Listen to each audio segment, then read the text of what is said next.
Hey guys, let's do a quick video on electric field strength. But first there is something I forgot to mention in the last video on electric force. If you get a negative force, that means it's attractive. Like if Q1 and Q2 have opposite signs, the whole thing will end up being negative. That implies it's an attractive force. If they have the same sign, if they're both positive or both negative, the whole thing will end up being positive, and that means a repulsive force. So negative means attractive force with this formula, positive means repulsive.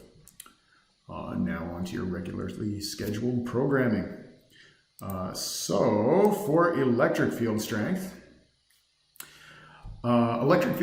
is your force per charge.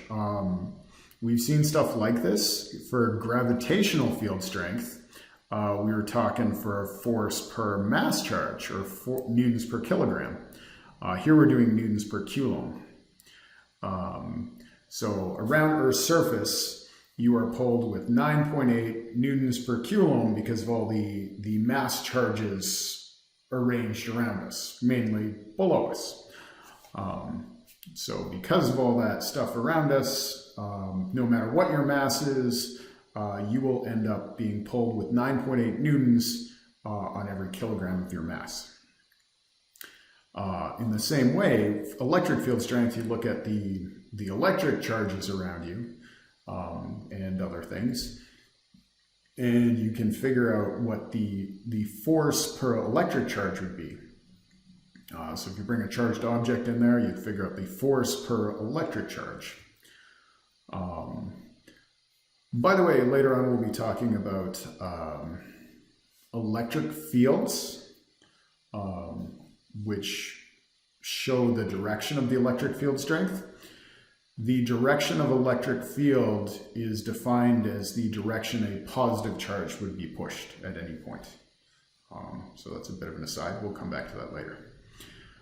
Anyway, so electric field strength, E, it's abbreviated with E. Its units are newtons per coulomb. So E equals your force in newtons divided by coulombs of charge. If you take newtons divided by coulombs, you get newtons per coulomb, which is this new electric field strength thing.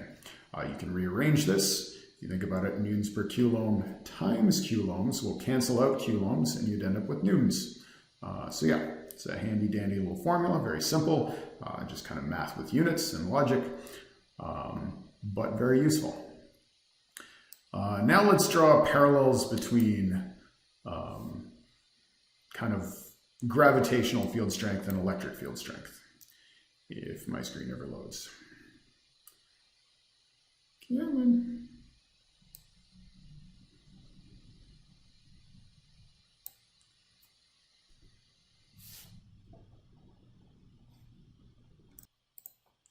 All right, so we find our gravitational field strength, our force per mass charge, by taking our net force and dividing it by our mass charge. And so we take our formula for force and divide it by our mass charge, and we get our gravitational field strength is basically just our force formula with one of the mass charges canceled out. So we will find we get exactly the same thing for electric field strength. If we take our electric force formula, and I'll just write it out. So if we take our electric force formula,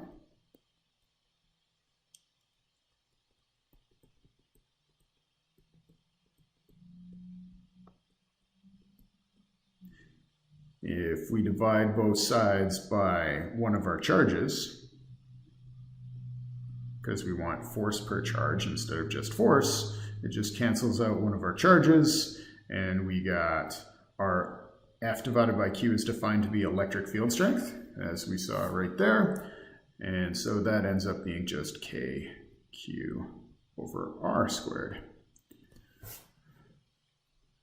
Again, this is a vector. It's basically force per charge, so you have to add it like a vector. So if you've got a horizontal component and a vertical component, you got to do some Pythagoras, some tangent if you want the angle. That's about it. One other thing I should throw at you, you'll probably run into something called an alpha particle. It is a helium nucleus. There used to be radioactivity in the science unit, but it is no longer, so you're probably unfamiliar with it. Basically, there's various types of radiation. One that is terrible that if ingested, but pretty harmless if you're holding it in your hands, is something called alpha decay. It fires these helium nucleuses, which is easily blocked by your skin, but if it happens to be inside you, like you ate some of it or breathed some of it in, this will like wreck your DNA like nothing else.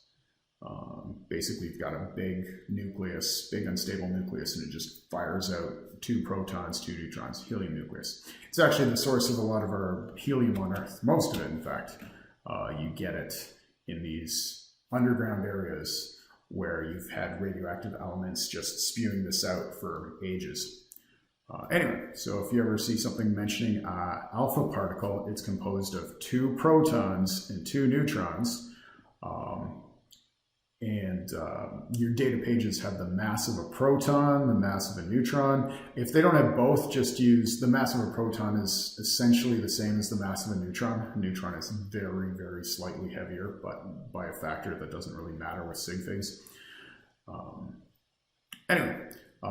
So basically, the mass of this alpha particle is the mass of 4 times a proton.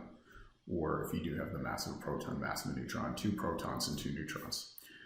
And its charge, since it has 2 protons, is 2 times the elementary charge. So you will need this.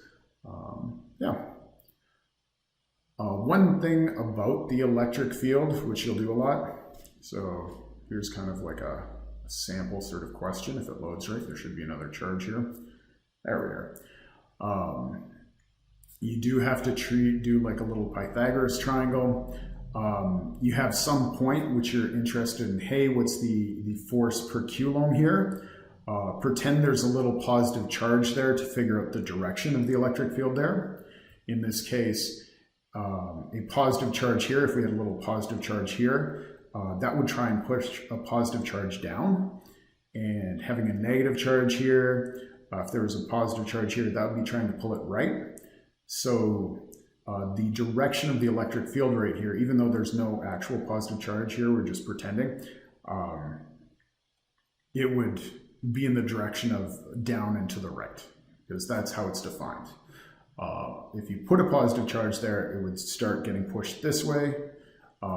If you put a negative charge there, it would be pushed in the opposite direction, so up that way.